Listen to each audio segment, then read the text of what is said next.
Assalamualaikum warahmatullahi wabarakatuh. Kembali lagi di channel Kisah Warkanet. Di kesempatan kali ini, saya akan membawakan sebuah cerita. Cerita kali ini berjudul Ibuku Ternyata Hantu. Cerita yang ditulis oleh akun Wattpad yang bernama Ratna Dewi Lestari. Sebelum masuk ke ceritanya, jangan lupa untuk subscribe channel ini dan jangan lupa untuk nyalakan lonceng notifikasinya agar kalian tidak ketinggalan cerita terbaru dari channel ini. Seperti apa ceritanya? Tak usah lama-lama lagi. Mari kita masuk ke ceritanya.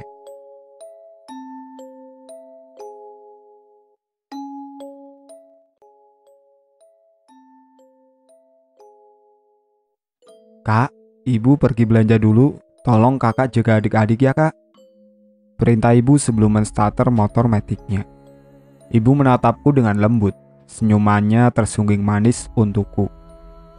Sebuah lambaian diberikan ibu sebelum ia benar-benar hilang, ditelan kegelapan malam. Dia ibuku, wanita parubaya yang berperawakan tinggi, tidak terlalu gendut, dengan kulit putih membalut tubuh. Wajahnya masih terlihat cantik dan menarik di usianya yang menginjak 45 tahun. Ibu seorang yang ulet dan bekerja keras, tegas, tetapi sangat mencintai semua anaknya dan suami. Di pertengahan malam seperti ini, ketika waktu menunjukkan pukul 2 dini hari, ibu selalu ke pasar untuk membeli sayur, lauk, dan barang-barang untuk warungnya esok pagi. Namun ada yang aneh dari diri ibu hari ini. Ibu nampak murung tidak seperti biasanya.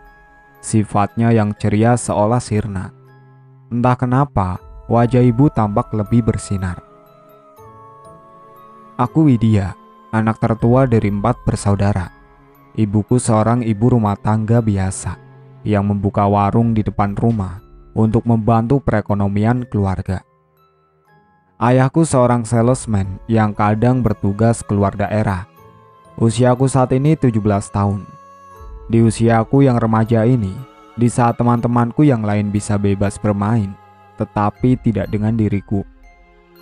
Hari-hariku hanya mengurus adik-adik dan membantu pekerjaan ibu di rumah.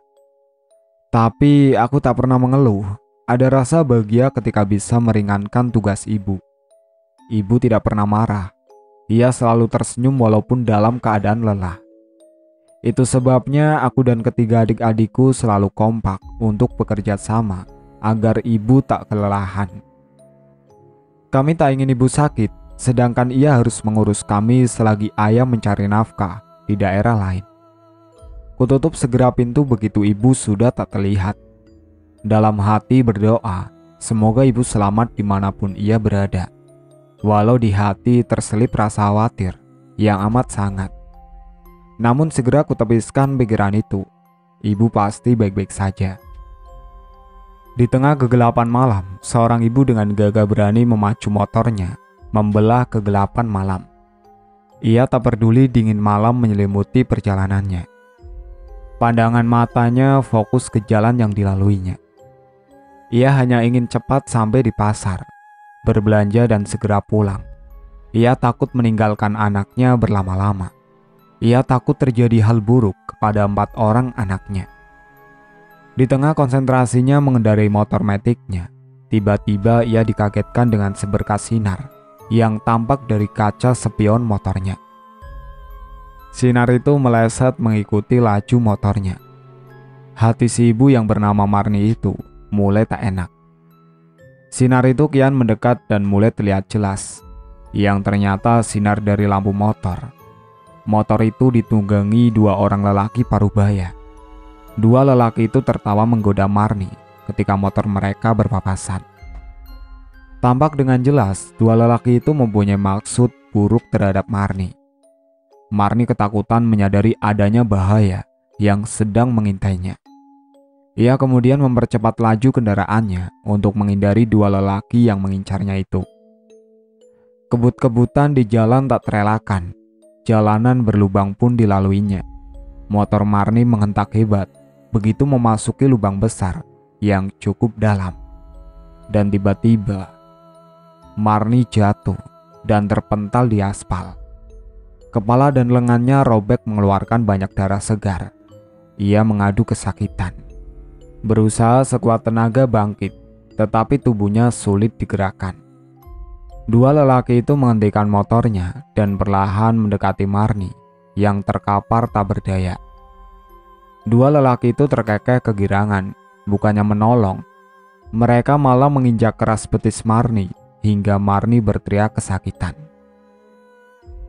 Hahaha, siapa suruh menghindar? Dasar wanita bodoh, sok jual mahal. Herdik lelaki bertubuh gendut, pendek, dan hitam, seraya terkekeh menjijikan. Dalam keterangan malam masih terlihat jelas wajah lelaki bejat itu. Wajahnya jelek, berhidung besar, dan pesek, dengan jerawat memenuhi muka. Mau apa kalian? Jangan ganggu aku, ucapnya ketus. Tangannya menggenggam kaki dan lengannya yang kesakitan. Mereka kompak terkekeh, dan detik berikutnya mereka seret Marni masuk ke dalam semak di tepi jalan. Tubuh Marni yang penuh luka dan bersimbah darah tak menyurutkan niat jahat mereka. Walaupun Marni meronta dan mengiba, tetapi mereka tetap menyeret Marni masuk lebih dalam ke semak belukar. Karena menangis meminta belas kasihan, tetapi mereka sudah dikuasai hawa nafsu yang sudah tinggi. Marni berusaha meminta tolong berulang kali, namun nihil. Tak ada satu orang pun yang datang untuk menolongnya. Suasana hening dan sepi, hanya terdengar deru nafas penuh nafsu dari kedua lelaki bejat yang bersaut-sautan. Baju Marni dibuka paksa, terkoyak seperti harga dirinya yang direnggut. Wanita itu berontak sekuat tenaga, tetapi dengan mudah terkalahkan. Kedua lelaki itu dengan bebas menjamah dan menghancurkan mahkota kesucian yang ia jaga hanya untuk suami tercinta. Mereka bergantian menjamah dan menikmati tubuh Marni sesuka hati dengan ganas dan beringas. Peluh berjatuhan di tubuh Marni yang sudah tak memakai selembar benang pun. Marni hanya mampu menangis menyesali diri. Mahkota kebanggaannya hancur lebur. Perih dan sakit hingga mengeluarkan darah kental membasahi selangkangannya. Ia pasrah, tubuhnya lemah tak berdaya. Dalam hati dan pikirannya hanya ada anak-anak dan suaminya. Ia ingin pulang ke rumah, memeluk erat buah hati tercintanya. Setelah puas menikmati tubuh wanita malang itu, kedua lelaki mulai berbisik. Mereka kembali menyeret tubuh Marni yang sudah lemah masuk ke dalam semak. Tubuh Marni dilempar begitu saja ke tanah, terhempas dan terhentak di antara rerumputan ilalang dan ranting-ranting tajam. Marni mengadu kesakitan, tubuh polosnya terluka. Dari balik baju, seorang lelaki kurus dan hitam mengeluarkan sebilah pisau tajam. Benda itu bercahaya, terkena sinar bulan. Marni terkesiap melihat benda tajam yang siap menghujam tubuhnya. Sebelum benda itu menancap tubuhnya, lagi-lagi Marni memohon belas kasihan. Tolong jangan bunuh aku. Anak-anakku banyak. Mereka masih butuh aku. Marni mengiba disertai air matanya yang jatuh berderai, membasahi wajahnya yang kotor penuh tanah. Kedua lelaki itu saling berpandangan, dan tanpa aba-aba lelaki kurus itu menghujam pisau itu berkali-kali ke tubuh Marni. Hanya sekali terpekik dan dalam hitungan detik, tubuh Marni tak bergerak. Tubuh Marni mengeluarkan banyak darah dari luka tusukan di sekujur tubuhnya. Setelah mereka yakin Marni sudah tidak bernyawa, tubuh wanita malang itu mereka biarkan tergeletak di dalam semak. Mereka lalu pergi sembari terkekeh senang. Sunyinya malam menjadi saksi kesadisan dua lelaki yang dengan tega menggagahi dan menyiksa Marni, ibu beranak 4 yang harus terpaksa pergi untuk selamanya, meninggalkan keempat anak yang sangat dicintainya. Bunyi berisik disertai aroma masakan yang lezat membuatku terbangun dari tidurku. Kukucek mata yang masih sangat mengantuk. Kutoleh jam wekerku. Baru jam 4 pagi. Siapa yang memasak sepagi ini? Batinku. Setahuku ibu tak pernah memasak pagi-pagi seperti ini. Kalaupun membuat sarapan, ibu selalu memasak di atas jam 7 pagi. Dan ini terlalu dini. Rasa penasaran membuatku beranjak melangkahkan kaki ke dapur. Ternyata memang ibu yang sedang asik memasak. Ku dekati ibu yang nampaknya tak mengetahui kedatanganku. "Sudah pulang, Bu?" "Widya tak mendengar motor ibu," ucapku begitu mendekati ibu. Ibu hanya terdiam membisu. Aku merasa ada yang lain dengan ibu. Ia lalu menatapku lekat, seperti ingin menyiratkan sesuatu. "Ibu?" ulangku menunggu jawaban ibu. Ibu menghentikan acara masak-memasaknya. Ia lalu menggandeng tanganku dan mengajakku duduk bersamanya di kursi. Ia memandangku lekat. Ku tatap wajahnya yang putih pucat. "Wid, ibu ada permintaan untukmu. Bisakah ibu mempercayainya?" tanya ibu dengan mimik yang berubah serius. "Ada apa, Bu? Ibu tak seperti biasa. Ibu tak kenapa-napa kan, Bu?" Aku balik bertanya. Terselip rasa khawatir di hatiku melihat perubahan sikap ibu yang mendadak menjadi pendiam. "Tidak, ibu baik-baik saja. Tapi ibu minta kamu tidak banyak bertanya tentang ibu. Ibu kemana? Ibu sedang apa? Yang penting kamu jaga baik-baik adik-adikmu. Jika pagi menjelang urus adik-adik dan warung, kamu berhenti sekolah dulu sebelum urusan ibu kelar. Jangan berani-berani masuk ke kamar ibu kecuali malam. Mengerti?" Titah ibu. "Tapi kenapa, Bu?" "Sudah ibu bilang, jangan banyak bertanya. Lakukan perintah ibu. Itu saja," bentak ibu. Nyaliku berubah ciut. Ibu tak pernah membentak atau marah kepadaku. Ini untuk pertama kalinya ibu berbicara keras seperti itu. "Sekarang kamu kembali tidur. Jangan usik pekerjaan ibu. Ibu pastikan kalian tetap makan enak dan pekerjaan rumah selalu beres. Kamu hanya tinggal menjaga adikmu baik-baik." Seloroh ibu dengan menunjuk kamarku. Iya, aku dipaksa untuk kembali tidur. Dengan langkah gontek, ku ayunkan kakiku menuju kamar. Sedih melihat perubahan ibu. "Widya," panggil ibu. Dan aku pun menoleh wajah ibu yang berubah sendu. "Kamu baik-baik ya, Nak? Ibu bisa mempercayaimu kan? Kamu harus tahu, ibu sangat mencintai kalian," ucap ibu. Dapat kulihat jelas ibu menitikkan air mata di pipinya. Aku mengangguk pelan, dalam hati bertanya, apa sebenarnya yang ibu alami hingga membuatnya berubah?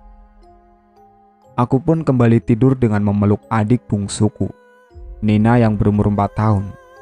Ku tepis semua perasaan yang berkecamuk di hati. Ibuku pasti baik-baik saja.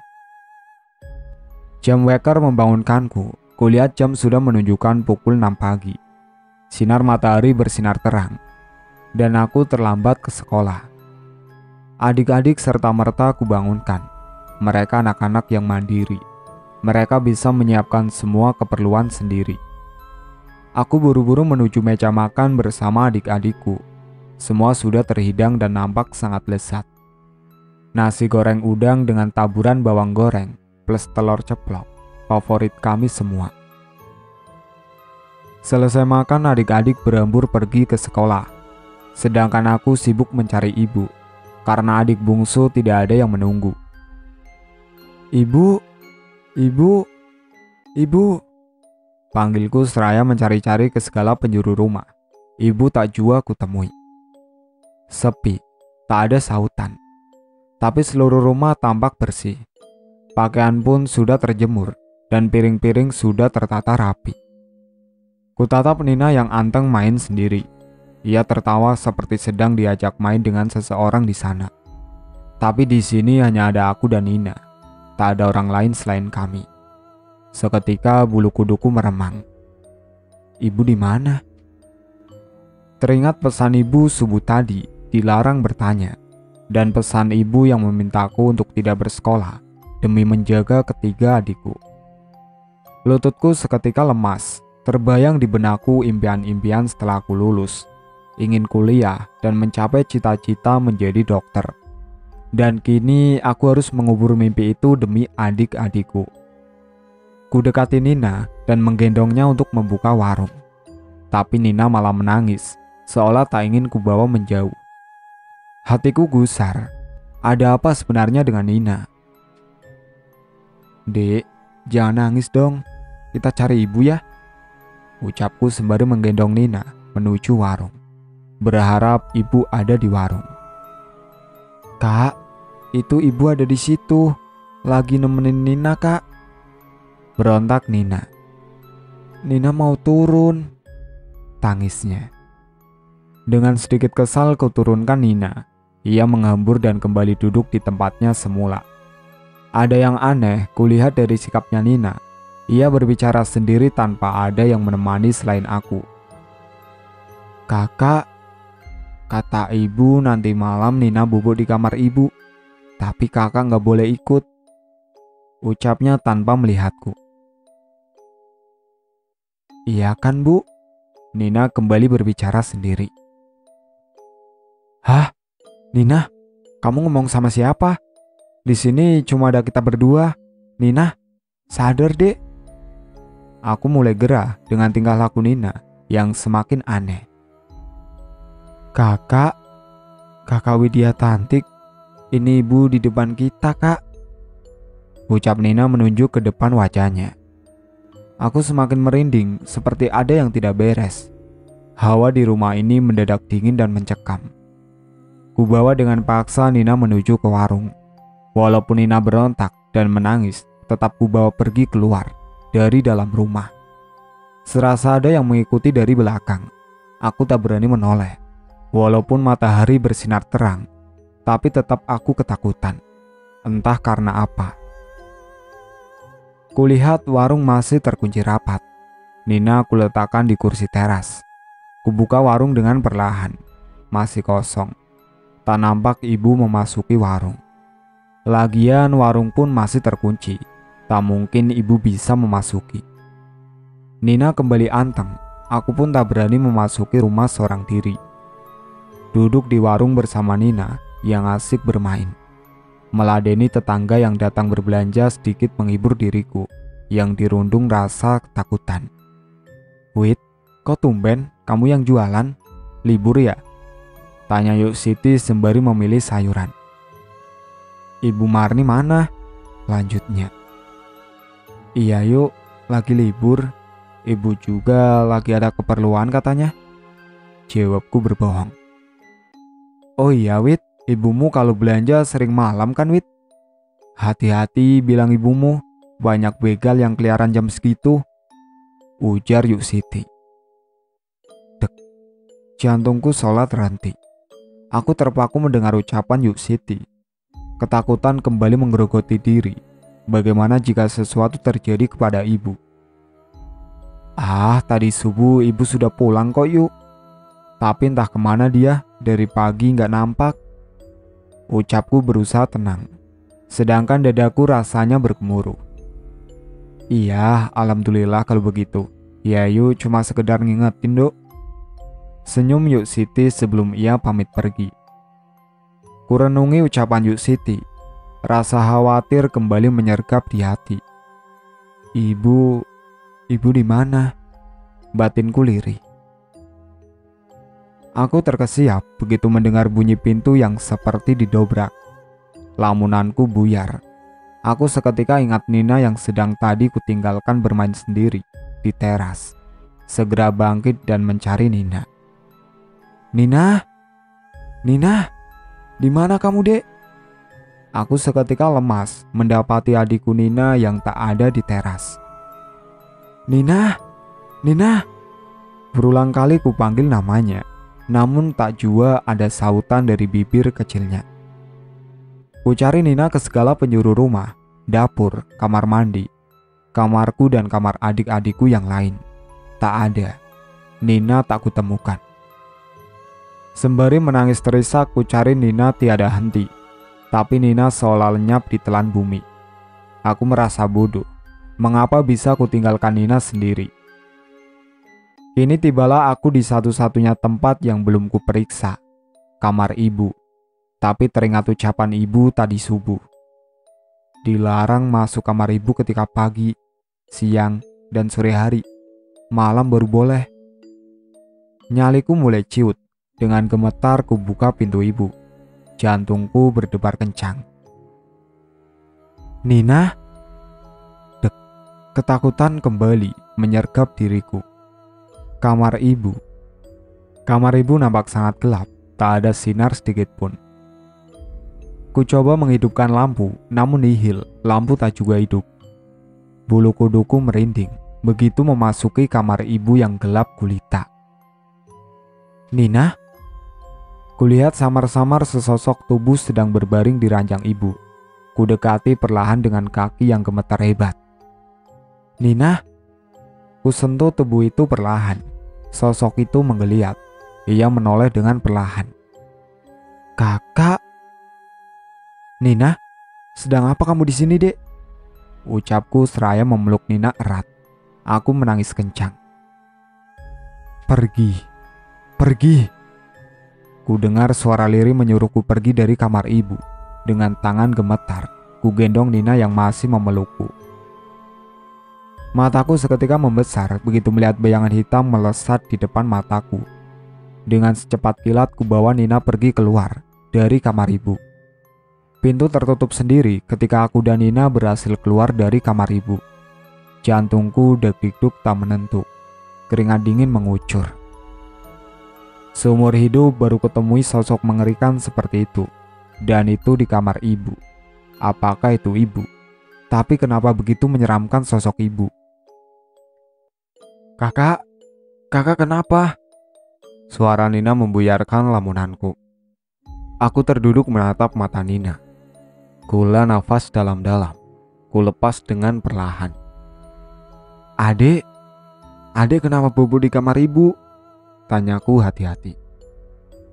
Adek kan bubuk sama ibu, Kak. Kakak yang kenapa bangunin adek? Nina balik bertanya. Adek, ibu gak ada di rumah, Dek. Lain kali kalau mau kemana-mana ajak kakak ya. Ucapnya serius. Ada ibu, Kak. Nina gak bohong. Kalau kakak gak percaya, masuk deh ke kamar ibu. Nina cemberut melihatku. Rasa penasaran menelusup relung hatiku. Dengan tangan gemetar kembali kubuka pintu. Terkunci. Kamar ibu tiba-tiba terkunci. Kubalikan badan dan mengajak Nina pergi meninggalkan kamar ibu. Kembali ke warung dan menunggu pembeli seperti perintah ibu. Sore menjelang, tapi ibu tak kunjung pulang. Adik-adik sudah mandi dan mereka selalu menanyakan ibu. Aku hanya menggeleng karena memang tidak tahu di mana keberadaan ibu. Adzan maghrib berkumandang, menandakan hari masuk waktu malam. Selesai sholat berjamaah, kami menunggu di depan TV. Ayah tadi menelpon memberi kabar jika ia akan pulang. Dengan sabar, kami menunggu ayah dan juga ibu yang belum pulang. Aroma masakan dan suara perabotan di dapur terdengar nyaring di telinga. Kami semua berhadapan dan saling memandang. Perut memang keroncongan karena dari sore belum makan. Lauk dan sayur yang dimasak ibu sudah ludes untuk makan siang. Ibu memang terbiasa memasak 2 kali. Sisa sayur dan lauk jualan yang tidak laku dimasak ibu sore harinya. Ibu, ucap kami berbarengan. Bahagia rasanya mendengar ada aktivitas ibu di dapur. Rindu sekali rasanya padahal baru sehari tidak melihat ibu. Kami berlari berhamburan ke dapur, berlomba untuk melihat ibu. Rasa haru dan bahagia di mata adik-adikku melihat ibu yang sedang memasak di dapur. Ibu kemana aja? Dari tadi kami tak lihat ibu. Celoteh Dinda, adik perempuanku yang nomor 3. Ia berusia 10 tahun. Dinda mengelandot manja di pinggang ibunya. Ibu menoleh Dinda, tapi ia tetap meneruskan memasak. Ibu ada urusan sayang, maaf ya, makan kalian terlambat, ucap ibu lirih. Widya, kamu tadi masuk kamar ibu ya? Kan sudah ibu bilang jangan masuk kamar ibu, jika hari masih terang. Ibu menatapku marah. Maaf Bu, tadi Widya mencari Nina. Nina masuk kamar ibu. Jawabku dengan menundukkan kepala. Kamu gak usah takut, adikmu baik-baik saja. Ibu pastikan itu. Makanya kamu kalau jaga adik yang benar. Cerocos ibu. Dah, sekarang ayo makan anak-anak. Kalian pasti lapar. Perintah ibu. Kami semua langsung duduk di meja makan, menatap masakan ibu yang nampak sangat lezat. Ayam goreng crispy dengan taburan saus tomat dan sedikit cabai merah, sayur capcay serta nasi hangat. Pasti sangat lezat. Dengan lahap kami semua makan bersama, tapi ibu tak ikut makan. Ia berjalan ke ruang tamu, duduk dia menonton tanpa ekspresi. Wajah ibu nampak pucat. Setiap dekat ibu, wangi melati selalu menemani, membuatku terkadang merinding. Selesai makan, aku beserta ketiga adikku duduk menemani ibu, sembari menunggu ayah pulang. Ibu jarang bicara, ia banyak terdiam. Sungguh sangat berbeda dengan ibu yang biasa. Assalamualaikum, ayah pulang. Suara ayah terdengar dari balik pintu. Alhamdulillah, ayah pulang. Hore, ucap kami berbarengan begitu mendengar suara ayah. Waalaikumsalam, ayah, seru kami dengan berhamburan memeluk ayah. Anak-anak, ibu mana? Tanya ayah, masih tegak di luar rumah. Ibu di sini, ayah. Dengan tersenyum ibu menatap ayah dari balik pintu. Ayah mendekati ibu, ia lalu mengecup kening ibu. Hal yang biasa ayah lakukan setiap berjumpa dengan ibu. Ayah memang suami yang baik dan ayah yang sangat sayang dengan keluarga. Jam menunjukkan pukul 12 malam, semua sudah tertidur lelap. Begitupun ayah dan ibu. Dengan malas, kulangkahkan kaki menuju kamar mandi. Waktu itu kebelet pipis. Kubuka pintu kamar, kenapa gelap di seluruh ruangan? Tidak biasanya seperti ini, apakah mati lampu? Tapi kamarku lampunya hidup. Sungguh aneh, batinku. Walaupun sedikit takut, kupaksakan diri menuju ke kamar mandi. Tapi langkahku terhenti begitu dekat dengan kamar ibu. Mataku terpana melihat sosok bergaun putih berkelebat cepat masuk ke kamar ibu. Sosok itu berambut panjang tergerai dengan noda darah di gaunnya. Aku terpaku, terdiam, kakiku terasa kaku. Aku begitu ketakutan. Tak terasa celanaku basah. Mataku tiba-tiba buram. Kepalaku rasanya berputar. Aku terjatuh dan semua nampak menghitam. Widya. Suara ayah terdengar nyaring di telingaku disertai pukulan lembut di pipiku. Aku ternyak bangun. Badan terasa pegal semua. Kuedarkan pandangan ke segala penjuru. Di mana aku? Widya? Ayah mengulangi panggilannya kepadaku. Ayah menatap heran ke arahku. Iya ya.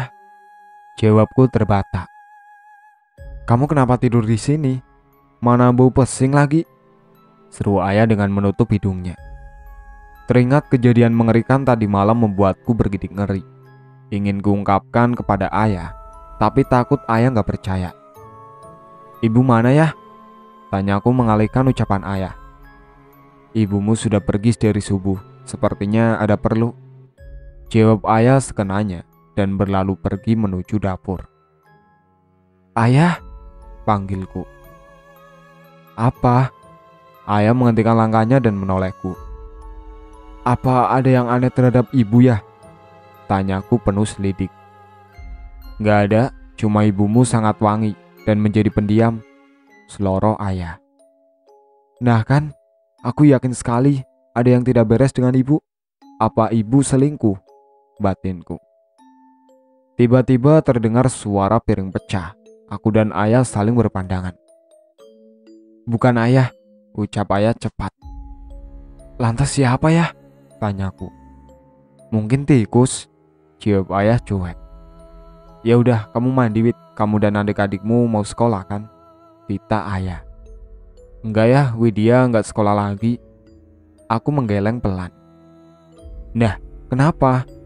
Kamu ada masalah di sekolah? Selidik ayah dengan tatapan marah. Enggak ya, ibu yang menyuruh Widya berhenti sekolah dan menjaga adik-adik serta warung di rumah. Aku membela diri. Memangnya ibumu kemana? Kan selama ini ibu yang menjaga adik-adikmu, Wid. Ucap ayah dengan kesal. Entahlah ya, ibu kalau siang sampai sore gak kelihatan. Malam baru pulang. Widya gak tahu ibu kemana. Aku menjawab dengan menunduk. Baiklah, nanti malam kita bicarakan. Sekarang ayah mau pergi kerja dulu.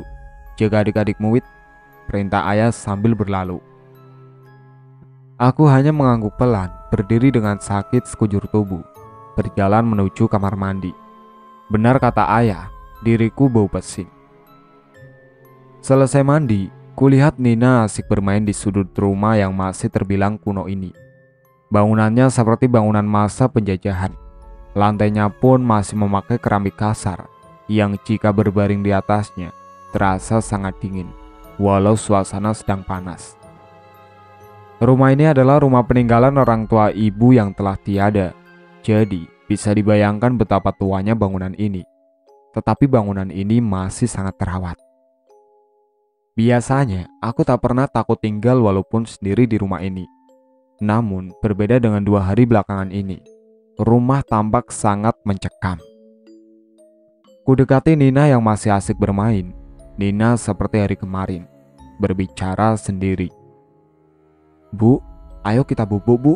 Nina ngantuk nih. Seloro Nina menatap ke depannya, seolah ada ibu di situ. Nina ngomong sama siapa, Nin? Gak ada siapa-siapa di sini selain kita, Dek. Ucapku mulai takut.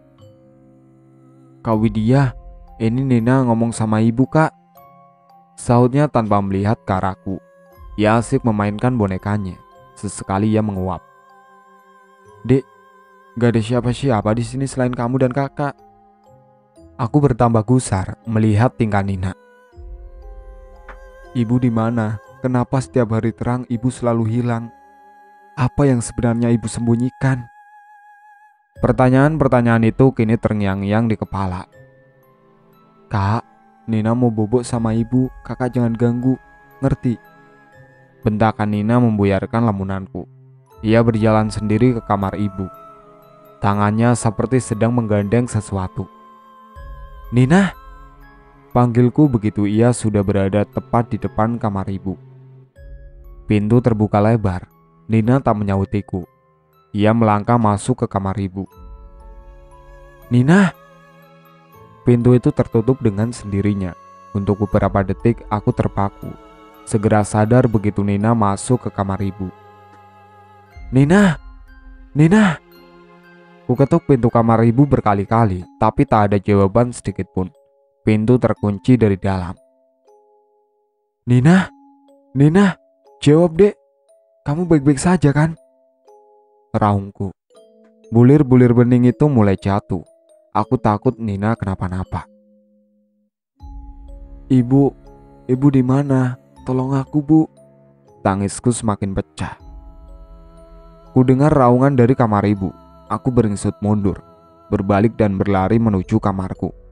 Kakiku gemetar, ingin rasanya mendobrak pintu kamar ibu. Tapi aku teringat perkataan ibu. Aku tak boleh masuk ke sana. Untuk sementara aku tenangkan diri terlebih dahulu, menguasai rasa takutku. Ibu, nanti malam aku akan mencari tahu apa yang sebenarnya terjadi dengan ibu. 2 jam aku menunggu Nina. Akhirnya Nina keluar kamar dalam keadaan baik-baik saja. Ia nampak sangat ceria. Aku sangat bersyukur Nina tidak kenapa-napa. Ia berceloteh riang seperti biasa, bermain bersama kakak-kakaknya. Maghrib menjelang seperti biasa. Ibu sudah tampak di belakang. Ia memasak begitu adzan sudah selesai berkumandang. Kami makan bersama. Tak ada yang aneh, hanya wajah ibu tampak sangat pucat.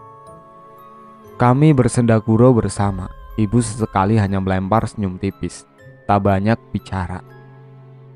Gelap malam mulai menyelimuti, rasa kantuk tak dapat ditahan lagi. Kami pun bersiap-siap ke peraduan masing-masing.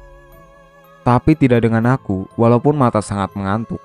kupaksa tetap terjaga. Aku berencana akan mengintai ibu malam ini. Begitu semua sudah terlelap, aku mengendap-endap keluar kamar dan bersembunyi di balik almari kecil di sudut ruangan.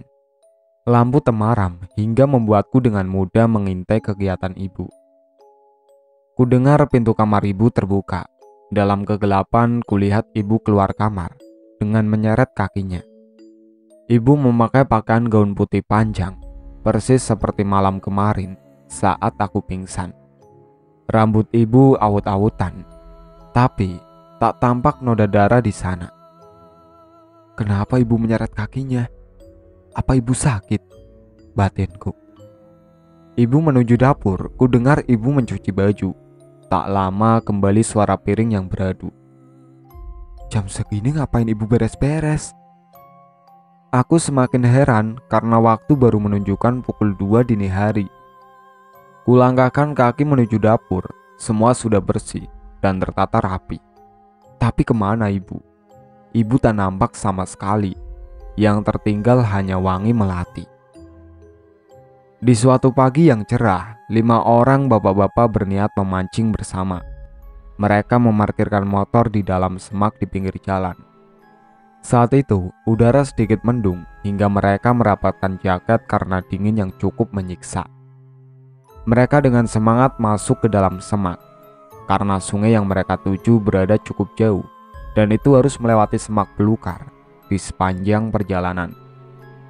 Setelah berjalan kurang lebih 10 menit, indera penciuman mereka dikejutkan dengan bau bangkai yang amat sangat. Awalnya mereka mengira itu adalah bau tikus yang kebetulan sudah menjadi puntang. Namun semua itu terbantahkan ketika salah satu dari bapak-bapak yang bernama Kosim itu melihat baju wanita yang sudah terkoyak-koyak tak jauh dari mereka. Mereka pun saling berpandangan. Merasa ada yang tidak beres, mereka lalu. Sim, apaan itu Sim? Tanya Tejo dengan menunjuk lembaran baju yang terkoyak di antara rerumputan. Itu kayaknya baju perempuan. Ayo kita tengok. Ajak Kosim. Teman-temannya yang lain mengangguk serentak. Perlahan tapi pasti, bapak-bapak itu melangkah menuju baju yang letaknya tak jauh dari tempat mereka berdiri. Kaki-kaki mereka menginjak ranting dan rerumputan sekitar. Golok mereka arahkan ke sana ke sini untuk menerbas rumput ilalang yang menutupi penglihatan.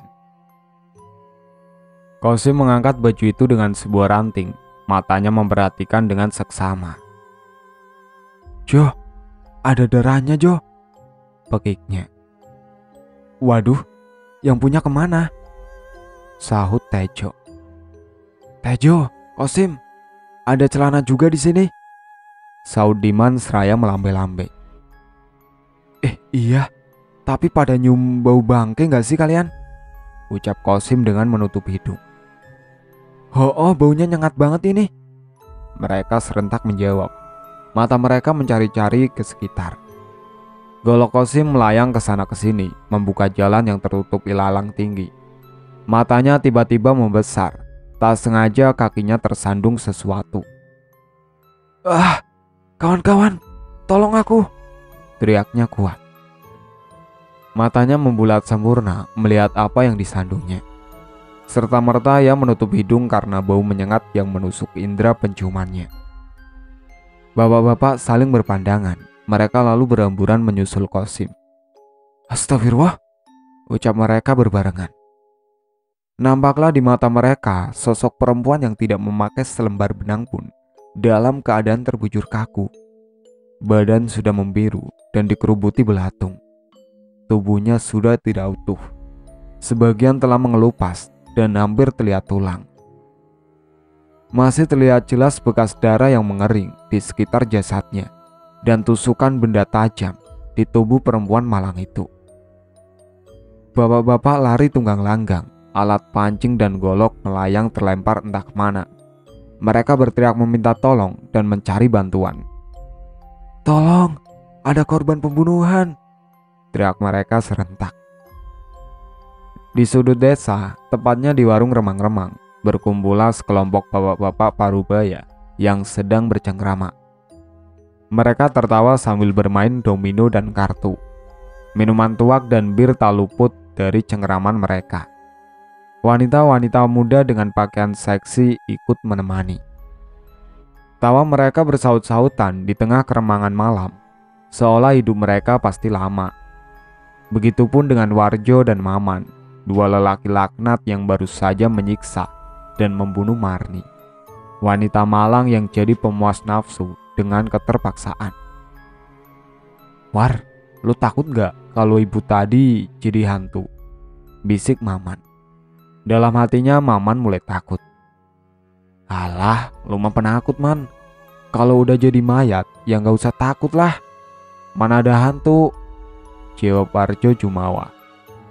Warjo yang bertubuh kempal dan pendek itu tertawa mengecek Maman. "Balik yuk, War. Aku capek banget ini," ajak Maman. "Samalah aku juga," saut Warjo dan melangkah pergi mengikuti Maman dari belakang. Maman bersiap menstarter motor bututnya dan Warjo duduk di sebelah motor melaju pelan karena Maman masih dalam pengaruh alkohol dan kepalanya sedikit pusing. Suara deru motor melintasi jalan setapak desa. Suasananya gelap karena bulan tak menampakkan dirinya. Lampu penerangan pun tak ada. Maman hanya mengandalkan lampu motor bututnya. "Maman, Man!" Maman menghentikan laju motornya. Warjo celingak-celinguk keheranan. "Ngapain lu, Man? Jangan main-main deh. Tempatnya serem ini." Warjo menepuk pundak temannya.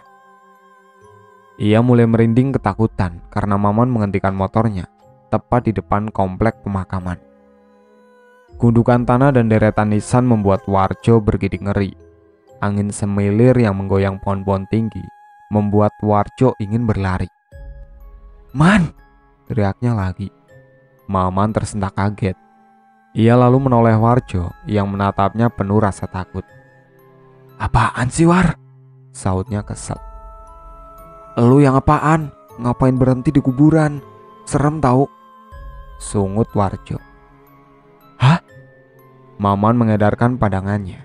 Ia terkesiap melihat deretan gundukan dan nisan di hadapannya. "Kok kita di sini, War?" tanyanya polos. Belum sempat Warjo menjawab, mereka dikejutkan dengan bunyi benda yang terjatuh. Suara benda itu tak jauh dari arah mereka. Mereka saling berpandangan. Seketika mata mereka membulat sempurna. Tampak tak jauh dari hadapan mereka, sosok bergaun putih dengan rambut terurai panjang melambai ke arah mereka. Ia tegak tepat di bawah pohon kamboja yang sedang berbunga di areal makam. "Warjo, Maman," panggil sosok itu pelan. Matanya melotot marah dengan lingkaran hitam di sekitar mata. Wajahnya putih pucat tersenyum mengerikan. Dengan tubuh yang gemetar disertai peluh yang mengucur, Maman dan Warjo. "Man, itu apaan, Man?" ucap Warjo dengan kaki gemetar. Peluh membasahi wajah. "War, kuntilanak itu, War." Tanpa sadar celana Maman basah. Ia ngompol di celana. "Maman, Warjo, kemari. Temani aku malam ini." Suara wanita itu lirih tapi terdengar jelas di telinga Maman dan Warjo. Wanita itu berjalan lambat menuju ke arah mereka. Angin yang semilir kadang menyibak gaun panjangnya yang putih, namun banyak noda darah. Nampak dalam keremangan malam, kaki wanita itu melayang dengan warna putih pucat. Warjo dan Maman menggigil ketakutan. "Man, cepat hidupin motornya, Man. Bisa-bisa nyawa kita melayang, Man," seru Warjo dengan tepukan keras di punggung Maman. "Iya, sabar. Ini juga lagi aku engkol." Berulang kali Maman mengengkol motornya, tetapi tak juga bisa dihidupkan. Sedangkan wanita itu terus mendekat dengan sunggingan senyum mengerikan di bibirnya. Matanya bulat melotot dengan lingkaran hitam mengelilingi. Rambutnya tergerai aut-autan. Semakin mendekat, tercium aroma bangkai yang menyengat. "Man, lari, Man!" Warjo memberi instruksi. "Gimana mau lari, War? Kaki aku lemes ini, kayak lumpuh," sentak Maman. Peluhnya mengucur, membasahi pakaiannya. Apa kalian lupa aku, wanita yang kau habisi? Aku tersiksa. Kalian pisahkan aku dan anak-anakku. Kalian kejam, teriaknya dengan nyaring. Maman dan Warjo menatap takut. Wanita itu menangis pilu. Jarak beberapa meter wanita itu berbalik. Maman dan Warjo ketakutan. Punggung wanita itu bolong besar dengan belatung yang bergerak, menggeliat dan menari-nari di sana. Maafkan kami, Bu, ucap Maman memelas. Matanya berkunang dan dunia seakan berputar. Maman terjatuh. Warjo bingung. Aku tak akan memaafkan kalian. Tunggu pembalasanku. Ia kemudian terbang membumbung tinggi, melayang-layang di atas pohon Kamboja. Warjo tak mau kehilangan kesempatan. Lelaki gendut bulat itu berlari meninggalkan temannya di areal pemakaman. Berlari secepatnya tanpa melihat ke belakang.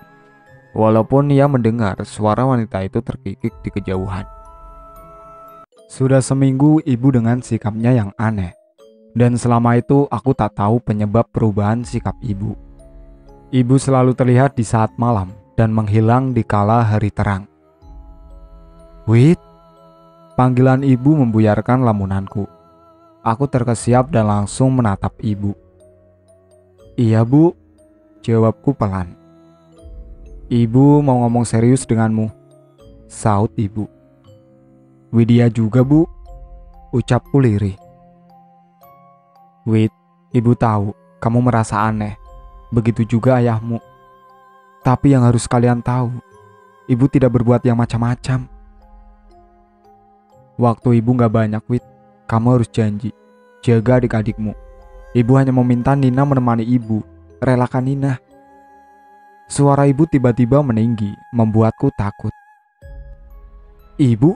Maksud ibu apa? Widya tak mengerti. Ucapku dengan menunduk menghindari tatapan ibu yang berubah menakutkan. Bulu kuduku seketika meremang. Seiring berjalannya waktu, kau juga akan tahu.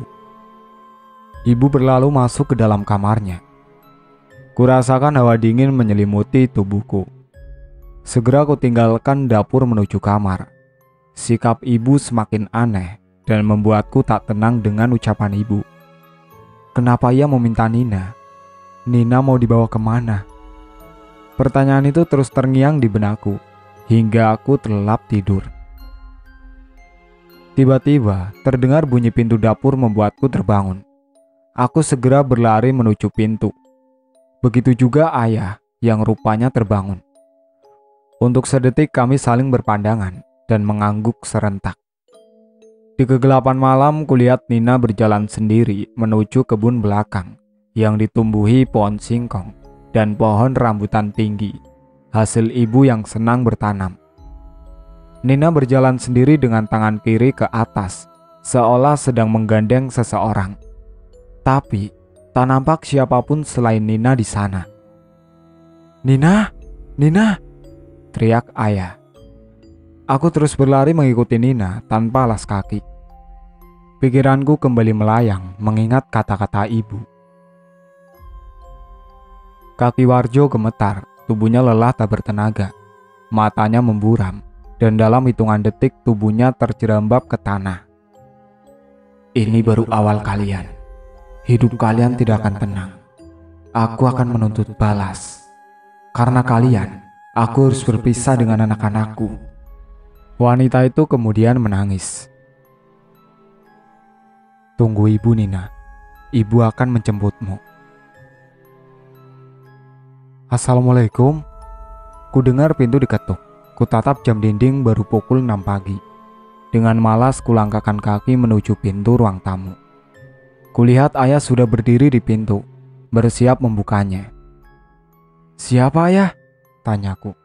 Ayah hanya menggeleng. Waalaikumsalam, saut ayah seraya membuka pintu. Tampak 3 orang polisi berdiri di luar pintu. Ia menatap ayah dengan serius. Selamat pagi, Pak. Apa ini benar kediaman Ibu Marni? Tanya salah satu pria yang berseragam polisi. Iya, benar Pak. Saya suaminya. Kulihat raut wajah ayah mulai berubah. Begini Pak, kami mau menyampaikan berita duka buat keluarga Bapak. Kami harap Bapak beserta keluarga bisa tabah, sahut Pak Polisi. Maksud Bapak apa? Aku tak kuasa menahan diri mendengar mereka berbincang tentang ibu. Dadaku bagai bergemuruh. Begini Pak, adik. Ibu Marni ditemukan meninggal dalam kondisi mengenaskan di daerah sana. Diduga korban perkosaan dan pembunuhan. Mayat Ibu Marni membusuk saat ditemukan warga. Diperkirakan sudah seminggu ia meninggal, ucap Pak Polisi. Gak mungkin Pak, istri saya ada di rumah dan baik-baik saja, bantah ayah. Iya Pak, ibu saya ada di rumah kok Pak. Aku pun ikut menimpali. Rasanya tak mungkin ibu meninggal, sedangkan ibu masih ada dan beraktivitas seperti biasa, walaupun banyak keanehan. Pak Polisi menatap heran. Baiklah, Pak, adik, silakan ikut dengan kami. Kami mendapat alamat rumah ini dari KTP yang tercacar di TKP. Kita ke rumah sakit untuk melihat jasad Ibu Marni. Dan jika itu benar istri Bapak bisa membawa pulang dan memakamkan secara layak, ucap Pak Polisi. Mempersilahkan ayah dan diriku untuk ikut naik ke mobil polisi yang terparkir di halaman rumah. Wit, kamu jangan ikut. Jaga adik-adikmu, terutama Nina, perintah ayah. Aku pun mengangguk, trauma juga jika harus meninggalkan Nina dan adikku yang lain. Namun, dalam hati aku pun tak mampu menyembunyikan rasa kalut. Bagaimana jika itu memang ibu? Mobil polisi menderu membawa ayah bersamanya. Hatiku tak karuan. Entah kenapa di relung hatiku berkata, jika itu memang ibu. Lantas, siapakah yang menemaniku selama ini jika bukan ibu? Entahlah, aku berdoa dan berharap jika ini kesalahan semata dan ibu dalam keadaan baik-baik saja. Mobil polisi berhenti di rumah sakit umum daerah. Dengan langkah gontai, ayah melangkah mengikuti ketiga polisi yang berjalan tergesa menuju kamar mayat. Jantung berdebar ketika kaki memasuki kamar mayat. Hawa dingin menelusup hingga relung hati. Salah satu polisi membuka salah satu berangkas mayat. Tampaklah sekilas kaki putih yang sudah kaku. Mari Pak, kemari. Salah seorang polisi melambai ke arah ayah. Ayah mengangguk pelan dan melangkah mendekati. Astagfirullah, ucap ayah. Ia menutup mulutnya, menahan kengerian sosok yang dilihatnya.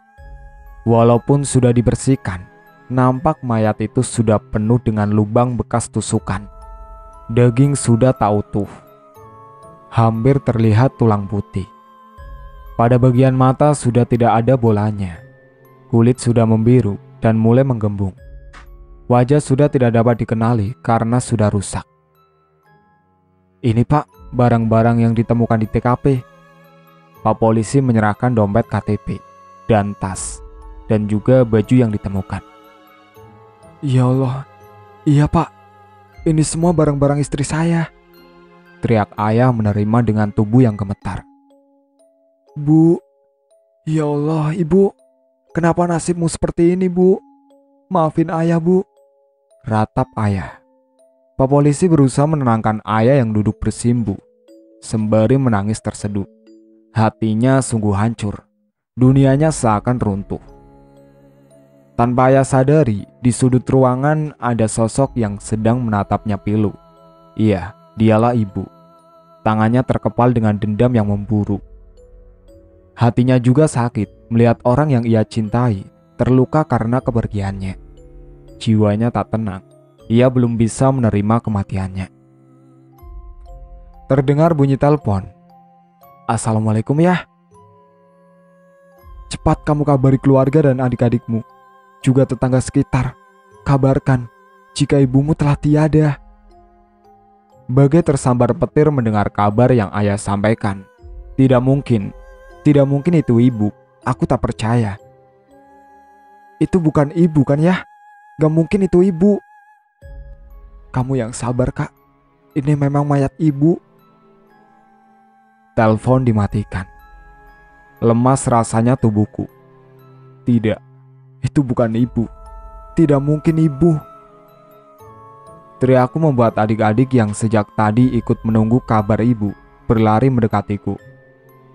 Ibu kenapa kak? Tanya Dito, adik nomor 2. Lelaki remaja itu menatapku pucat. Sedangkan yang lainnya menunggu jawabanku dengan sabar. Iya, mayat itu memang benar ibu. Ayo kita siapin keperluan dan memberi kabar keluarga dan tetangga sekitar. Ucapku berusaha tabah. Sedangkan bulir itu menetes tanpa kusadari. Tidak, ibu, jangan tinggalin kami bu. Semua adikku menangis meraung, kupeluk mereka dan ikut larut dalam suasana haru. Namun, tidak dengan Nina, ia tampak biasa saja, bermain dengan bonekanya. Tak ada tangisan, tak ada raut kesedihan. Kuanggap itu biasa. Mungkin di umurnya yang masih menginjak 4 tahun ia belum banyak mengerti dengan keadaan yang sedang terjadi. Aku pun bersiap-siap memberitahu keluarga dan tetangga. Aku harus tegar walau hatiku rapuh. Bagaimanapun aku yang tertua dan semua tugas tertumpu di pundakku. Kalau aku lemah, bagaimana dengan ketiga adikku? Mayat ibu datang dibawa mobil ambulan ke rumah sakit. Mayat ibu dimasukkan ke dalam peti. Dari pihak rumah sakit melarang kami untuk membukanya. Dari awal hingga akhir prosesi penguburan, kami tidak diperkenankan melihat ibu untuk yang terakhir kalinya. Derai air mata dan raungan menemani prosesi penguburan itu. Suasananya mendung dan langit gelap menambah kesedihan. Rasanya dunia kami hancur. Tragedi hari ini seakan mimpi. Ibu tak mungkin tega meninggalkan kami sendiri. Malam ini tahlilan pertama untuk ibu. Hujan deras sedari sore dengan kilat yang menyambar membuat sebagian warga urung datang ke rumah. Hanya beberapa orang yang datang. Suaranya rumah tak begitu ramai. Sekitar 30 orang dengan keluarga. Warga kusyuk memberi doa untuk ibu. Namun semua tak berlangsung lama. Ketika indera penciuman kami menangkap aroma harum makanan dan perabotan dapur yang berbenturan seperti orang yang sedang memasak. Pengajian terhenti sejenak, semua orang saling beradu pandang. Setauku tidak ada siapapun di dapur malam ini. Rasa penasaran menyergap hatiku. Dengan perlahan aku beranjak dari tempatku dan berjalan menuju dapur diikuti keluarga dan beberapa warga. Mata kami terpana melihat sosok yang sedang memasak. Ia memakai gaun putih panjang dengan rambut terurai. Hujan yang semakin deras diiringi kilat dan angin kencang menambah suasana mencekam. Ibu? Panggilku lirih. Sosok itu menghentikan kegiatannya. Semua terpaku dengan jantung yang berdebar antara takut dan penasaran. Kepala sosok itu memutar 180 derajat. Matanya melotot dengan warna hitam mengelilingi. Senyumannya menyeringai mengerikan. Hantu! Semua orang yang melihat lari tunggang langgang, termasuk keluarga yang datang dari jauh. Semua berlari keluar rumah. Saking takutnya, mereka lupa untuk memakai sandal mereka kembali. Hanya aku, ayah, dan ketiga adikku yang masih berada tak jauh dari ibu. Tiba-tiba di sekeliling ibu ada asap putih yang pekat. Seiring hilangnya asap, hilang juga sosok ibu tanpa kami sempat berucap. Mungkin ibu hanya ingin mengucapkan perpisahan. Ucapku yang diiringi anggukan ayah dan ketiga adikku. Suara berisik banyak orang membuat Maman dan Warjo terbangun dari tidur panjang mereka. Mata mereka terbelalak melihat sekitar. Banyak orang mengerumuni mereka dengan tatapan heran. Pak, kenapa kalian bisa berada di sini? Ucap salah satu warga. Kami tadi malam. Maman menghentikan ucapannya, mengingat kejadian tadi malam yang membuatnya bergidik ngeri. Tidak apa-apa pak, motor kami mogok tadi malam dan kami kelelahan. Ucap Warjo berbohong. Semua warga berangsur-angsur pergi meninggalkan Maman dan Warjo. "Man, ayo pulang. Nyawa kita terancam," bisik Warjo. Maman segera menstarter motornya, hidup, dan mereka segera pulang dengan jantung yang terus memacu, ketakutan.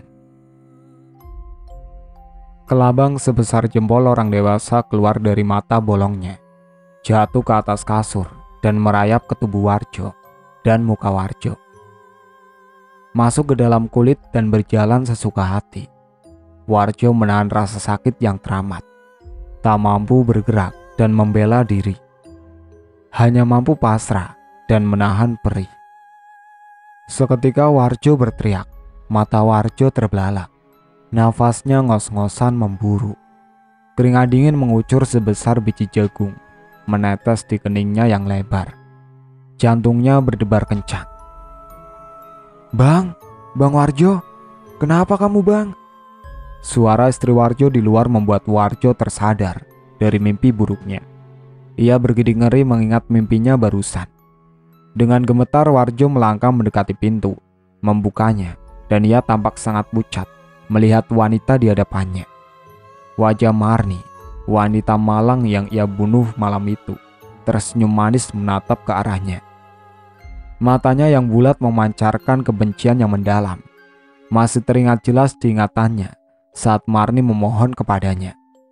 Biar rasa bersalah itu terekam jelas di wajah Warjo saat itu. "Maafkan aku, Ibu. Aku tak tahu namamu. Ampuni aku, Bu." Warjo bersimpu dan menangis di kaki wanita itu. Sebuah tamparan mendarat di pipi Warjo, merah. Warjo terkesiap dan memegang pipinya yang panas. Ia mendongak dan melihat wajah wanita itu sudah berubah menjadi wajah istri tercintanya. "Ayo, jujur kamu bang. Dosa apa yang kamu lakukan dengan wanita lain sampai kamu ketakutan kayak begini?" bentak istrinya. "Maafin abang Juleha. Abang sudah tega memperkosa dan membunuh wanita yang hendak pergi ke pasar, Dek. Sekarang abang diteror terus, Dek. Tolong abang." Warjo masih bersimpu di kaki istrinya. "Ya Allah, kejamnya kau bang. Aku tak mau punya suami pembunuh. Kau harus mempertanggungjawabkan perbuatanmu bang." Isak tangisnya. Dilepasnya tangan Warjo yang melingkar di kakinya. Saat itu juga Warjo berteriak. Dadanya terasa sesak. Ia kini menyesali perbuatannya. Dari kejauhan lampu motor Maman menyorot seorang gadis cantik dengan tubuh yang aduhai moleknya. Jiwa kelakiannya tiba-tiba muncul. Gairahnya bergejolak melihat wanita itu berjalan melenggak-lenggok, memamerkan tubuhnya. Motor direm mendadak tepat di samping wanita cantik. Wanita itu terkejut dengan menghentikan langkahnya. Mata Maman berbinar melihat paha putih si wanita. Wanita itu menatapnya dengan senyuman yang menggoda. "Mau kemana Neng, malam-malam begini?" goda Maman mengerlingkan matanya. "Biasa mas, jualan," jawabnya dengan sentilan di dagu Maman, membuat Maman semakin bernafsu melihatnya. "Jualan? Jualan itu?" Maman menunjuk wanita dengan gaya genitnya. "Mas, mau coba? Malam ini setengah harga aja. Saya obral loh mas. Dari tadi sepi, belum ada langganan," rayu si wanita.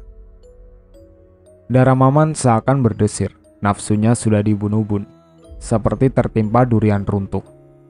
Kapan lagi bisa menikmati wanita cantik dengan harga yang ramah di kantong? Tak menunggu lama, Maman membawa si wanita ke gubuk yang jauh dari permukiman. Gubuk reot yang lama tak dihuni di tengah areal persawahan. "Ayo buka, mas sudah tak sabar," ucap Maman penuh nafsu. Nafasnya memburu. "Bukain dong mas," ucap si wanita dengan manja. Wajah cantik si wanita terlihat samar-samar, terkena cahaya bulan di sela-sela lubang. Manja banget kamu cantik." Tangan nakal Maman mulai menggerayangi bagian punggung wanita yang terasa sangat mulus. Ia membuka resleting dengan tergesa. Ia mulai meraba bagian belakang si wanita. Maman sangat menikmati kulit mulusnya. Hingga Maman merasakan sesuatu yang lembek dan bergerak-gerak di belakang tubuh si wanita. Segera ia menarik tangannya. Matanya terbelalak melihat tangannya yang berlumuran darah, juga nanah, beserta belatung-belatung putih yang menari-nari manja. Serta-merta, Maman melihat wanita di hadapannya. Wajah wanita itu berubah rusak, penuh koreng, dan luka merah bernanah. Mulutnya menganga, mengeluarkan darah beserta kelabang dan belatung-belatung besar. Matanya bolong dengan bola mata yang tergantung di wajahnya. Ia menjulurkan lidah seolah ingin melahap Maman. Maman berteriak dan segera berlari keluar gubuk dengan tergesa. Wanita dengan gaun merah darah itu terbang mengikutinya sambil terkikik, membuat Maman gemetar. "Mau kemana kamu, Man? Kamu harus mempertanggungjawabkan perbuatanmu," pekik si wanita marah. "Maafkan aku akan menuruti semua maumu. Tapi tolong, jangan ganggu aku lagi," ucap Maman sembari terus berlari. Nafasnya terasa tercekat. Ia sangat lelah hingga kakinya gemetar. Beruntung dari kejauhan Maman melihat rombongan pria yang baru pulang dari masjid.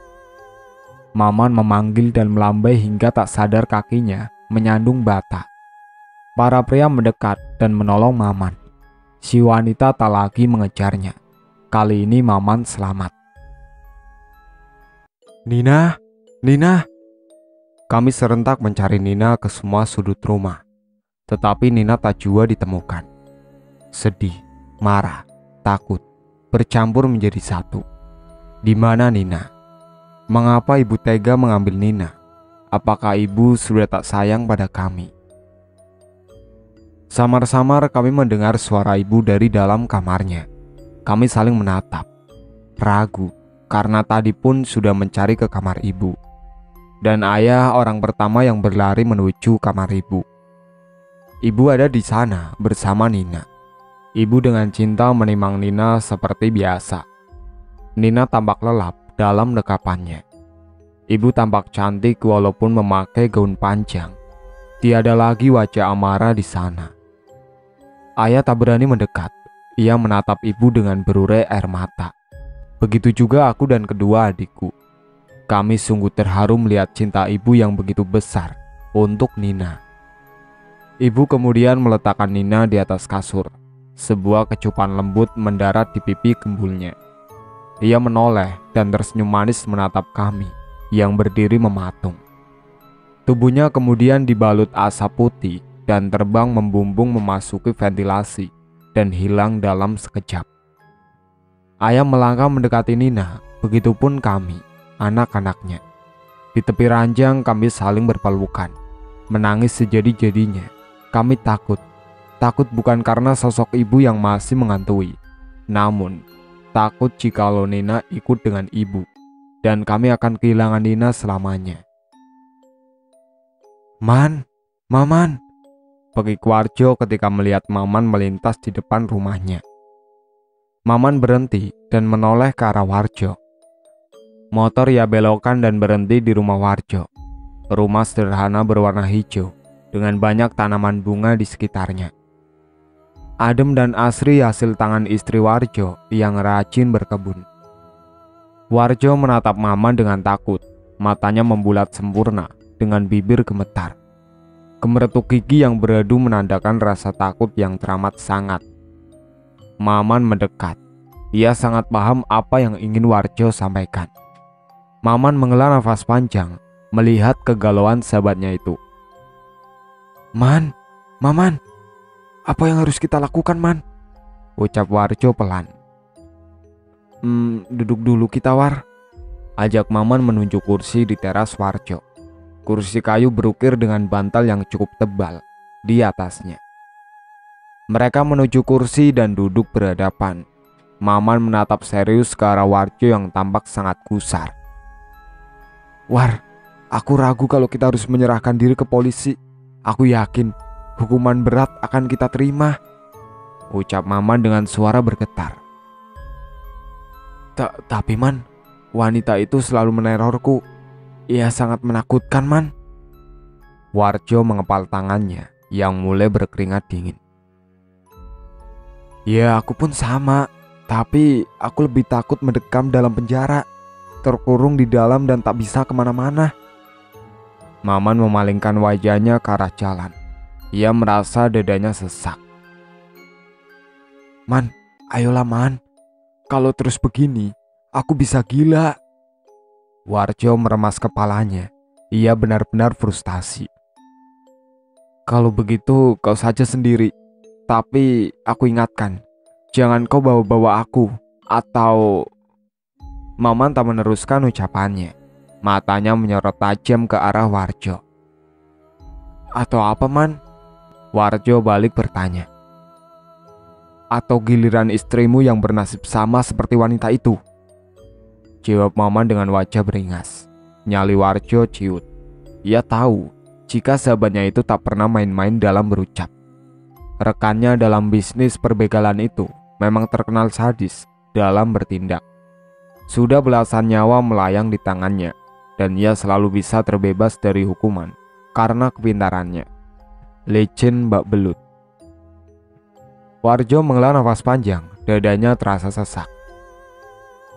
Kau mengancamku, Man, bisiknya lirih. Terpaksa, jika kau masih nekat, War. Aku tak main-main dengan ucapanku. Ingat itu. Maman mendengus kesal.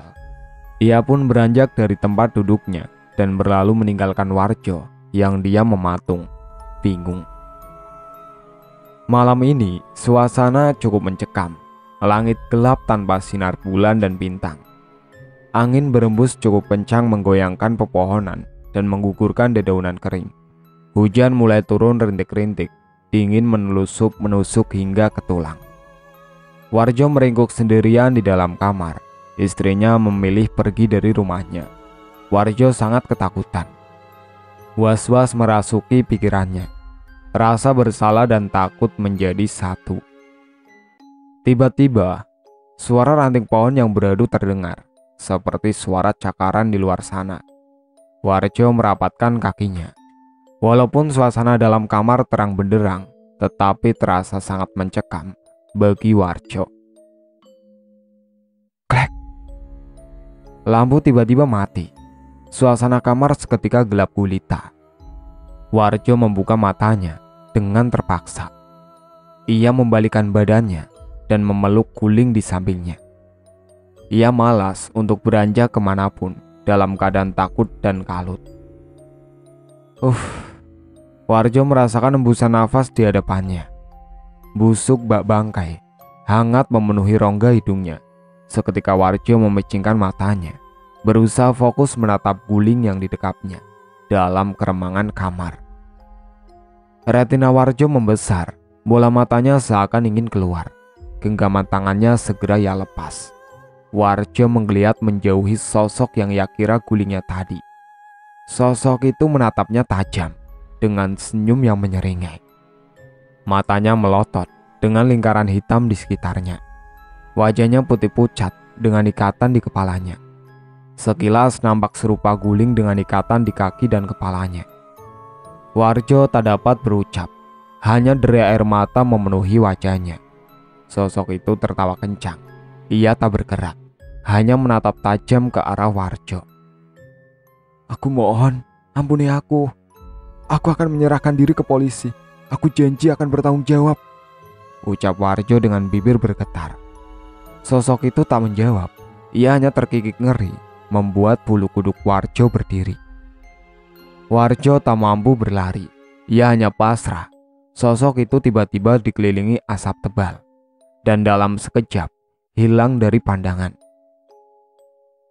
Lampu kembali hidup. Warjo berucap syukur berkali-kali. Tekadnya sudah bulat. Besok ia akan menyerahkan diri ke kantor polisi. Ia tak ingin terus diteror makhluk mengerikan berulang kali. Ini sudah jadi konsekuensi dari perbuatan keji. Ibu, aku tahu ibu kini tersiksa. Tenanglah ibu, tenangkan hatimu, agar damai jiwamu. Ikhlaskan ibu, ikhlaskan. Ini sudah takdirnya. Cobalah menerima ini ibu. agar damai dan tenang ada di hatimu. Aku sangat mencintaimu, Ibu. Nina sayang, kakak akan selalu ada di dekatmu, Nina. Mencintai dan menjagamu. Tidurlah adikku, Nina. Adikku yang cantik dan gembul. Kau tak boleh terus menangis, adikku. Tawamu harus kembali menceriakan hari-harimu. Kakak janji, badai ini pasti berakhir. Kakak janji, Nina. Warjo bergegas menuju kantor polisi. Ia melangkah seorang diri tanpa Maman ataupun istrinya. Hatinya sudah mantap untuk mengakui semua kesalahannya. Ia tak ingin dibayang-bayangi rasa bersalah dan kematian. Ia ingin damai dan tenang. Di kantor polisi, Warjo mengungkapkan semua dengan lugas. Namun, ia tak membawa Maman dalam kesaksiannya. Ia mengakui semua perbuatan kejinya. Polisi tak menunggu lama untuk membawa Warjo masuk ke dalam sel. Sidang akan segera menyusul. Warjo tak gentar, ia malah merasa lega. Dalam hati terselip rasa sesal yang teramat. Ia tahu karena perbuatannya, ia telah memisahkan wanita itu dari orang-orang yang dicintai. Ia ingin mengucap maaf, walau hanya mampu dalam hati, ia ucapkan. Dinding-dinding dalam sel dan lantai keras semen tak membuat nyali Warjo ciut. Ia menatap halaman kosong di depan selnya, yang hanya diterangi lampu 5 watt.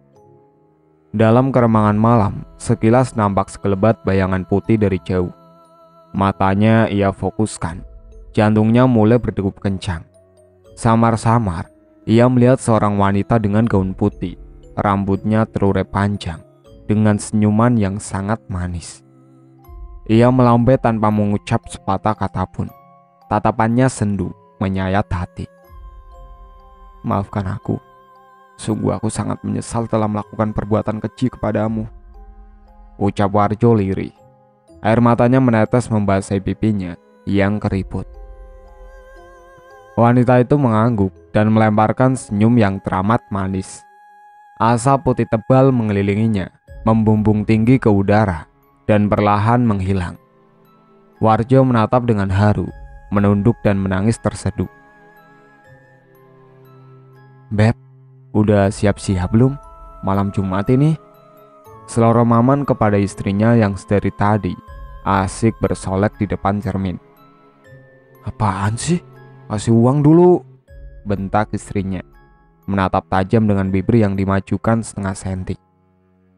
Ya ampun Beb, uang kemarin udah habis lagi. Shopping mulu kamu. Maman balik membentak. Lagian kamu bang, biasa juga ngasih 5 juta seminggu. Ini 5 juta untuk sebulan. Ya gak cukup lah. Belum beli skincare, lipstick, parfum, ini itu, bla bla bla. Istri Maman ngerocos tak berhenti, hingga membuat Maman pusing. Ia memilih untuk membelakangi istrinya dan menutup kupingnya dengan bantal. Maman mengakui semenjak teror wanita itu, Maman tak lagi leluasa untuk menjalani profesinya sebagai seorang begal. Was-was selalu menyertai langkahnya. Ditambah rekan kerjanya yang kini memilih untuk mengungkapkan kebenarannya, ia semakin enggan untuk keluar rumah. Dasar lelaki payah kamu, sungut istrinya sembari berlalu pergi meninggalkan Maman sendiri di dalam kamar. Maman masih diam, ia malas berdebat dengan istrinya yang egois. Ia pasti bakalan kalah saing. Entah berapa lama Maman tertidur. Seketika ia bangun ketika belayan lembut mengusap pipinya. Maman membuka matanya pelan. Ditatapnya wanita cantik di hadapannya. Masih marah ya Beb? Ucap Maman lirih. Ditatapnya wanita yang tak lain istrinya itu dengan sendu. Enggak lah bang, kalau marah nanti aku tak dapat jatah malam Jumat, serunya centil. Dikecupnya pipi Maman manja. Aroma semerbak melati menguar dari tubuh istrinya. Tumben pakai parfum melati Beb, biasanya kamu paling anti, protes Maman. Biar tambah pengen kamu bang, jawabnya menggoda Maman. Maman semakin bernafsu. Lampu tidur dimatikan Maman. Ia segera mencium istrinya dalam suasana remang-remang. Sinar bulan hanya masuk dari tirai yang tak seberapa tebal. Awalnya Maman menikmati ciuman istrinya. Aroma melati memang membuat Maman terhipnotis. Namun, lama-lama Maman merasa bau mulut istrinya berubah menjadi bau bangkai. Dan ia merasakan sesuatu yang bergerak di dalam mulutnya. Maman saat itu juga muntah dan mendorong istrinya kuat. Samar-samar dilihatnya sesuatu bergerak di muntahannya. Maman menatap lantai dengan nanar. Belatung dan cacing bergerak membuatnya bergidik ngeri.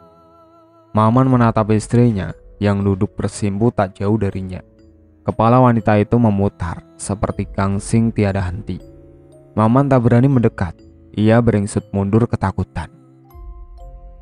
Beb, ucap Maman dengan suara bergetar. Bunyi leher istri Maman yang seperti terpatah-patah. Ia berhenti memutar kepalanya, menatap ke arah Maman dengan tajam. Wajahnya yang cantik penuh polesan berubah sangat pucat. Lingkaran hitam di sekitar matanya. Ia melotot dan membuka mulutnya dengan perlahan. Dari dalam mulutnya keluar lidah yang sangat panjang, menjilati wajah Maman yang ketakutan. Lidah itu berbau anyir, membuat Maman menahan mual. Tubuh Maman gemetar. Lidah itu membelit lehernya dengan kencang. Maman tak dapat bernafas. Ia berusaha sekuat tenaga untuk lepas. Tubuh Maman melayang dan dilempar membentur tembok. Wanita itu melayang dengan gigitan nyaring memekakan telinga. Maman muntah darah. Ia tak mampu bergerak karena dadanya terasa sangat sesak. Nafasnya tercekat. Wanita itu melayang mendekatinya. Kakinya ngambang dengan rambut yang terurek. Tamat riwayatmu, Man. Aku sudah memberikan kesempatan, tapi kau menyia-nyiakan, ucap wanita itu. Maman tak mampu berucap, lidahnya terasa keluh. Ia hanya bisa pasrah ketika wanita itu memuntahkan ratusan binatang melata yang menggerayangi dan masuk ke lubang hidung dan mulut Maman. Kelabang dan kawan-kawannya memasuki dan menghancurkan tubuh dan organ dalam Maman dalam hitungan detik. Maman tergolek lemas, tubuhnya penuh luka dan lubang, ulah binatang-binatang kecil yang berbisa. Bang, kok gelap sih? Suara istri Maman begitu membuka pintu kamar. Ia merasa bersalah berkata kasar tadi. Ia menghidupkan lampu dan mengedarkan pandangannya mencari Maman, suaminya. Abang! Istri Maman ambruk begitu melihat keadaan Maman yang sangat mengenaskan. Para tetangga berdatangan mendengar teriakan. Mereka memandang ngeri jasad Maman, jasad yang mengenaskan. Matanya hampir copot. Sekujur tubuh penuh lubang dari telinga, hidung, dan mulutnya. Keluar binatang-binatang kecil berbisa. Kelabang, kalajengking, dan lintah merayap keluar bersamaan. Mereka bergidik ngeri melihat Maman yang sudah terbujur kaku dan berlumuran darah. Entah apa dosa Maman sehingga ia bisa mengalami hal yang sangat mengenaskan seperti ini. Para tetangga berbisik dan bertanya-tanya satu sama lain. Istri Maman dibawa ke dalam kamar lain. Setelah sadar, mereka lalu segera mengebumikan Maman hari itu juga. Derai air mata istri Maman menemani prosesi pemakaman. Dari kejauhan, sosok tak kasat mata tersenyum penuh arti melihat nasib Maman yang berakhir tragis. Dendamnya telah terbalaskan. Maman merasakan buah dari perbuatan kejinya. Waalaikumsalam. Baik, Pak. Besok kami akan memenuhi panggilan sidang, seru ayah serius, berbincang di telepon dengan seseorang yang tak kukenal. Gagang telepon diletakkan ayah, mimik wajahnya berubah mendung. Ia menghela nafas dalam. Sidang apa ya? Dengan hati-hati bibir ini berucap. Takut ayah menjadi marah. Sidang tentang pembunuhan ibumu, Nak. Pembunuhnya sudah menyerahkan diri, ucap ayah menatapku sendu. Ya Allah ya, Widya harus ikut. Widya ingin tahu siapa yang tega berbuat keji kepada ibu, teriakku. Derai air mata tak mampu kutampung. Dadaku rasanya sesak jika mendengar kejadian tragis tentang ibu. Iya, besok kita sama-sama ke sana. Namun ayah mohon, Wid, tahan emosimu. Ayah tak ingin arwah ibu semakin tidak tenang. Biarkan ibu pergi dengan damai, seru ayah. Ia menggenggam tanganku erat, terisak. Aku tahu ayah pun sakit hati dan terluka. Bias kesedihan dan tertekan terlihat jelas di raut wajah ayah. Aku pun tertunduk dan kami sama-sama terisak. Perih dan teriris, luka yang belum mengering ini seakan kembali berdarah. Adik-adik keluar dari kamar bersamaan, mendengar isakan tangisku dan ayah. Mereka memeluk kami tanpa mengerti apa yang sedang terjadi. Kami memilih diam. Kami tak ingin mereka ikut bersedih, terutama Nina. Hari terasa amat panjang menunggu esok hari persidangan. Aku sudah tak sabar melihat sosok pria tega pembunuh ibu. Dadaku seketika sakit jika mengingat hal itu. "Nina, kamu belum tidur, Dek?" Ucapku begitu melihat Nina yang tiba-tiba muncul di kamarku. Seperti biasa, dengan menggendong boneka Hello Kitty kesayangannya. Ia menggeleng dan beringsut mendekatiku. Ia menatapku dalam dan memelukku erat.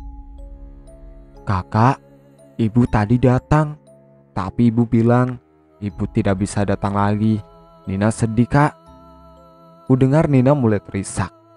Ku pegang wajah Nina dan menatap Nina. Ia mendongak dan melihat jauh ke dalam mataku. Sebisa mungkin aku sembunyikan bias kesedihan. Aku tak ingin Nina bertambah sedih. "Nina, ibu ada urusan dan harus pergi jauh sekali. Tapi di dalam sini ibu selalu menemani. Nina tetap bisa melihat ibu, walau hanya dalam mimpi," kataku dengan menunjuk dada Nina. "Apa ibu tidak akan kembali, Kak?" Nina kembali terisak. Aku menggeleng pelan, ku peluk Nina dan mendekapnya dengan erat. "Kakak yang akan menggantikan ibu. Kasih sayang kakak sama seperti ibu.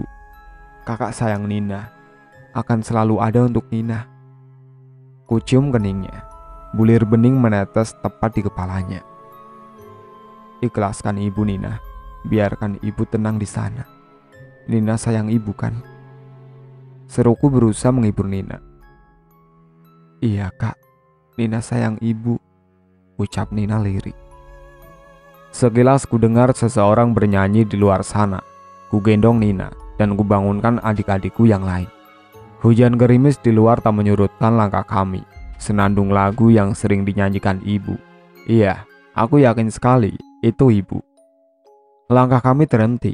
Ayah sudah berdiri di ambang pintu. Ia menatap tajam keluar. Pelan-pelan kami mendekati ayah. Nina ingin berlari tapi cepat ditangkap dan digendong ayah. Kami semua terdiam terpaku. Hanya Nina yang berontak ingin turun. Ibu, Nina ikut, Bu." Tangis Nina pecah diiringi yang lain. Ibu menatap sendu ke arah kami. Ia melambai tapi tetap berdiri mematung. Ibu tampak sangat cantik dengan balutan hijab putih yang menutupi. "Anak-anak, ibu pamit pergi. Ingat, jangan nakal. Urusan ibu sudah selesai. Ibu sudah tenang." "Widya, ingat pesan ibu, nak. Jaga semua adikmu dengan baik. Urus rumah. Ibu minta maaf, tidak bisa menjaga kalian lagi." "Nina, ikhlaskan ibu ya, nak. Nurut sama kakak." "Ayah, ibu minta maaf, belum bisa menjadi istri yang terbaik. Tapi yang harus ayah tahu, ibu sangat mencintai ayah." Kami semua mengangguk mendengar ucapan ibu. Tangis haru membasahi pipi melihat kepergian ibu. Ibu tersenyum sangat manis ke arah kami. Mungkin inilah senyum terakhir yang bisa kami lihat dari wajah cantik ibu. Angin bertiup semilir membuat gaun ibu melambai ke sana dan ke sini. Ia kemudian berbalik dan terbang membumbung tinggi ke atas langit. Kami menatapnya hingga ibu benar-benar hilang di telan malam. Iya, aku sadar dunia kami sudah berbeda. Aku tak ingin menyimpan dendam. Takdir yang dijalani ibu memang tragis. Tapi tetap ada kata maaf untuk mereka yang melakukan kesalahan. Begitupun dengan pembunuh ibu. Aku memilih untuk memaafkan seperti perintah ayah. Aku hanya ingin ibu tenang. Daripada menyimpan dendam, aku lebih memilih untuk fokus mengurus ketiga adikku, terutama Nina, adik bungsuku. Hari persidangan ibu tiba. Suasana berjalan hikmat. Tak ada caci maki. Semua berjalan dengan sangat lancar. Pria pembunuh ibu yang bernama Warjo itu menjawab pertanyaan dengan baik dan mengakui semua perbuatannya. Ia pun menyampaikan kabar jika temannya yang juga menghabisi ibu sudah tiada. Dan kini Warjo menjadi pelaku tunggal. Ia pun dijatuhi hukuman 15 tahun penjara. Lebih ringan dari tuntutan yang seharusnya seumur hidup, karena ia mengakui dan menyerahkan diri dengan sukarela.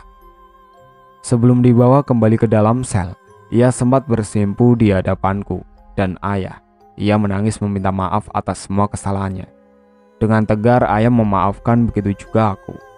Hatiku lega, kini pembunuh ibu sudah mendekam di penjara. Ayah merangkulku. Kami berdua berusaha tegar menghadapi kenyataan pahit ini.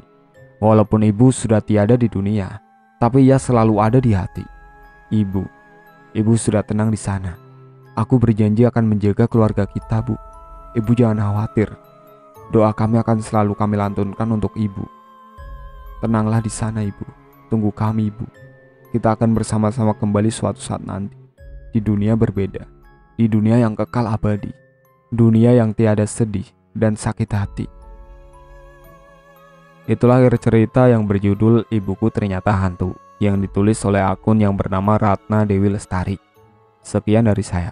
Wassalamualaikum warahmatullahi wabarakatuh.